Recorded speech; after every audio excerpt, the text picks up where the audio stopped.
इस देश को लोकतंत्र से हटाकर राजतंत्र में लाना चाह रहा है साथियों। इस देश के संविधान को बदलने का कोशिश किया जा रहा है। आज बताइए, देश में दो मुख्यमंत्री को जेल में डाल दिया गया, क्या ये लोकतंत्र है? ये लोकतंत्र नहीं है साथियों। आप बताइए, हमारी भी पार्टी को बहुत कोशिश की है, खास करके मोदी जी, कि मुकेश सहनी का पार्टी को समाप्त कर दे, लेकिन हमने बहुत मेहनत किया, लेकिन हमारी पार्टी को रजिस्ट्रेशन नहीं कैंसिल कर पाया।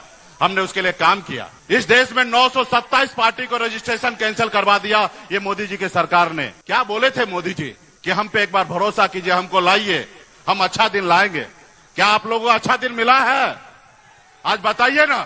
4 नवंबर 2018 को पटना के गांधी मैदान में दिल्ली के संसद भवन की प्रतिकृति दिख रही थी, या यूं कहें कि दिखाने की कोशिश की जा रही थी। लेकिन यहाँ ना फिल्म की शूटिंग हो रही थी और ना ही कोई प्रदर्शन, बल्कि निषाद समुदाय के लोगों का जो है जुटान हुआ था।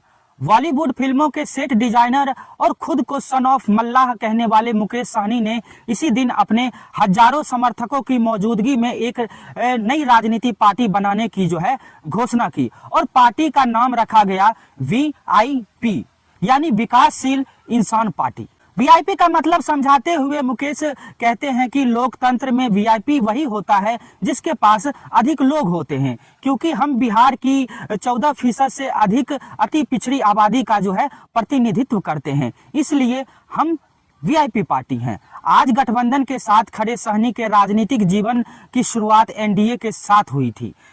लोकसभा चुनाव 2014 में वो बीजेपी के स्टार कैंपेनर थे।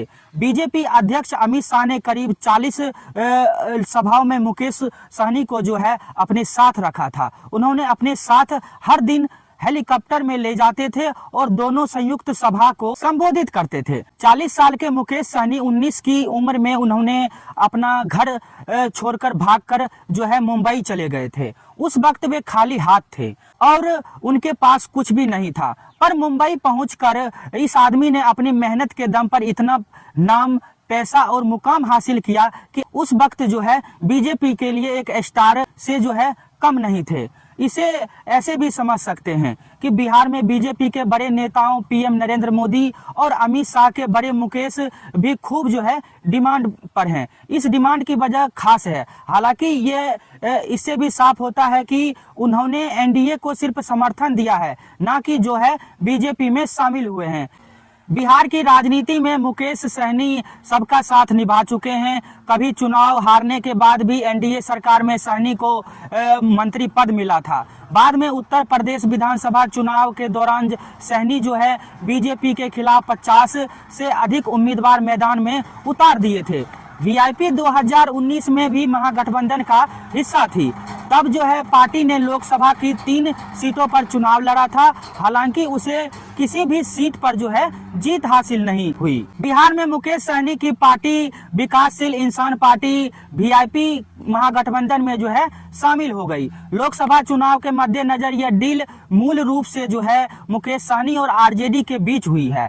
RJD नेता और बिहार के पूर्व डिप्टी CM तेजस्वी यादव ने खुद इस पॉलिटिकल डेवलपमेंट की जो है जानकारी दी। दोनों नेताओं के बीच ये डील 3 लोकसभा सीट दोनों को लेकर फाइनल हुई है। 26 सीटों में से 3 सीटें मुकेश सहनी की पार्टी VIP को तेजस्वी यादव ने दिया है। जिन जगहों से विकासशील इंसान पार्टी चुनाव मैदान में उतरेगी वो दरअसल हैं गोपालगंज, झंझारपुर और मोतिहारी की सीटें हैं। बिहार की राजनीति में मुकेश सहनी और उनकी पार्टी VIP की राह स्थानीय पार्टियों की तरह ही रही है। सूबे में सहनी सबका साथ निभा चुके हैं। मसलन भाजपा के साथ राजनीति में कदम रखने वाले मुकेश सहनी जनता दल यूनाइटेड, लोक जनशक्ति पार्टी के साथ कदम ताल जो है वो कर चुके हैं। मतलब NDA और महागठबंधन में उनका जो है आना जाना लगा रहा है। मुकेश सहनी 2015 के विधानसभा चुनाव में भाजपा के लिए जो है जमकर प्रचार किया था। इसी साल लालू नीतीश से मिलकर चुनावी ताल ठोकी थी और भाजपा को हार झेलनी पड़ी थी। इसके बाद बीजेपी आहिस्ता आहिस्ता सहनी से किनारा करती चली गई। इतना ही नहीं, 2020 के बिहार विधानसभा चुनाव के बाद जब राज्य मंत्री बने, हालांकि बाद में उन्हें मंत्रिमंडल से जो है बाहर का रास्ता दिखा दिया गया था।